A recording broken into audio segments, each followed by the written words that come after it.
All right, we're going to get right into it. I know many of you have heard about the USAID scam that have been perpetrated upon the American people for many, many years now. Who started USAID? According to Wikipedia, Washington, D.C., USAID was established in 1961 by President John F. Kennedy to unite several foreign assistance organizations and programs under one agency. Statute law places USAID under the direct authority and policy guidance of the Secretary of State. So the Secretary of State has been truly derelict of their duty because they have not even been monitoring this program ever since its inception. Don't go anywhere, because by the time this video is through, I'm going to give you a couple of things about this USAID that you probably didn't know. And one thing I'm going to hit on for sure that no one's talking about that's really going to have you scratching your head. I found this article from the WEF in 2023 about how Samantha Power, head of the USAID, announces new development fund at Davos 2023. The need for humanitarian aid has increased efficiently around the world. They always use suffering as a means to steal money from you. I don't know if you guys have noticed that yet. At the World Economic Forum's annual meeting in 2023, the U.S. Agency for International Development announced a new $50 million development fund. This fund is given directly to the WEF, and listen, the fund is designed to facilitate private sector involvement in global development. I mean, I hope you guys are picking up what I'm putting down. This slush fund is responsible for a lot of drama in your life, okay? The U.S. Agency for International Development, USAID, has launched a new development fund aimed at boosting the private sector's contribution to global development. Samantha Power, the USAID administrator, announced the fund while speaking at the World Economic Forum annual meeting 2023 in Davos, Switzerland. Okay, I found that very, very interesting. Now, here's one of our sitting congressmen. This is Rick Scott, and he's talking about USAID. But the outrage is better suited for some of the absurd, wasteful spending they've already uncovered. Let's look at USAID. They provided full funding for al-Qaeda terrorist Anwar al-Awlaki to attend college in Colorado. They gave $310 million to start a Palestinian cement factory, which is used to help Hamas build terror tunnels into Gaza. How can you be this stupid? Another $1.5 million to advance diversity, equity, and inclusion in Serbia's workplaces and to business communities. How does that help an American? $47,000 for a transgender opera in Colombia. How does that help America? $2.5 million for electric vehicles in Vietnam. How does that help America?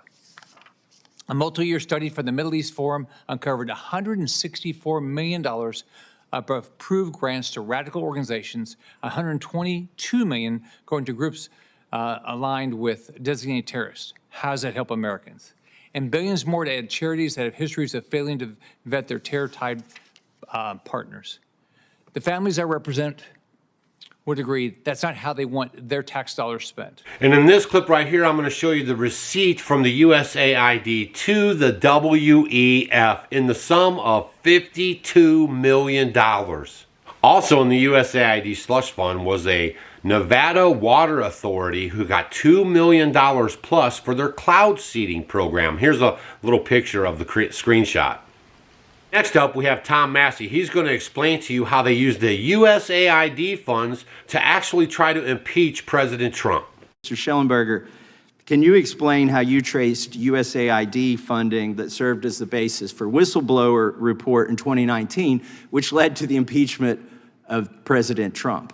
Sure. Well, you may remember that the so-called whistleblowers in the White House was actually a CIA analyst. And in that whistleblower's complaint, which led to the impeachment, one of the central pieces of evidence was created by a USAID funded and controlled organization called the OCCRP. And we have another piece out today about how it participated in the Russiagate hoax as well, creating essentially very important information leading to that. So, I mean, you have in USAID a much larger fund of money and a much broader strategy for information control that included censorship, but also, as I mentioned, taking control of investigative journalism really worldwide. I mean, its ambitions were, amazing. So yeah, I mean, that's an agency. When we saw that get shut down by DOJ, I thought that was completely appropriate. If there's something in there that it was doing that's valuable, then you could refund it later. But my view, same thing with CISA, death penalty for organizations that participated in violations of the First Amendment like CISA. Cybersecurity is an extremely important function. It shouldn't be contaminated and undermined by censorship activities. Well, I think it's always been known that our government has funded the change in administrations, if we can say it politely, of other governments. But isn't it borderline treason when the taxpayer when organizations entrusted with protecting our country are now undermining our own government?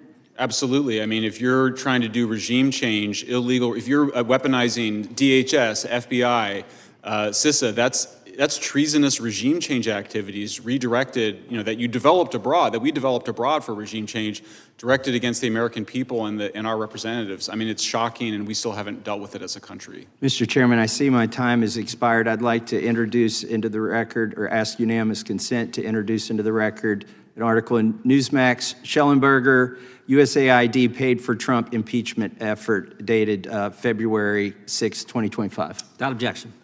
Gentleman yields back. While all this fraud is being exposed, Canada deletes their entire foreign aid database. Now, the one thing I want to talk about through all this USAID funding that no one's really talking about is your perception. They've spent all of this money spreading it out to all these news organizations and all these other different programs to move your opinions and your perceptions.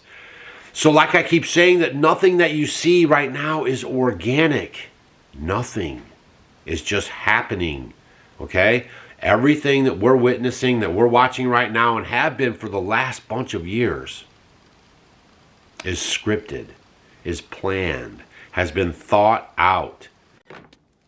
Good morning. Morning. Good morning. Oh, and in case I don't see you, good afternoon, good evening, and good night. Okay? And they are leading us to where they want us to go. And they've just kind of rebranded it with the current president. That's why Donald Trump keeps talking about the data centers and their need for all the electricity. Going to give very rapid approvals in the United States, like with the AI plants, talking to many people want to build them.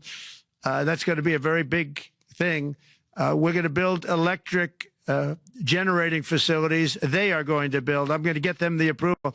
Under emergency declaration, I can get the approvals done myself without having to go through years of waiting. And the big problem is we need double the energy we currently have in the United States. Can you imagine? For AI to really be as big as we want to have it, because it's it'll be very competitive with China and others. So I'm going to give emergency declarations so that they can start building them almost immediately. And I think it was largely my idea because nobody thought this was possible. It wasn't that they were not smart, because they're the smartest. But I told them that what I want you to do is build your electric generating plant right next to your plant as a separate building, connected. And they said, wow, you're kidding. And I said, no, I'm not kidding.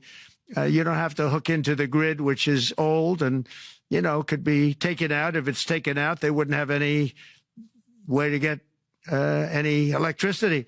So we are going to allow them to go on a very rapid basis to build their plant, build the electric generating plant. They can fuel it with anything they want, and they may have coal as a backup. Good, clean coal, They are going to be needing 100% more electricity than 300 million people use on a daily basis. I found this information very interesting. Please share this video with your friends. We'll see you guys on the next one. If you guys missed the live show last night, it's every Monday night at 7 p.m. right here on YouTube Central Standard Time. We had a great conversation, and I think you should probably backtrack and watch that video a little bit because it was pretty good. And then I'll see you guys on the next video. Make sure you're sharing these videos with your friends so they can kind of, come out of the Trump fog and just kind of get their head wrapped around this bigger picture, if you will. All right? Whew. It's getting crazy out there. Actually, it's been crazy. Now we're just seeing it for real.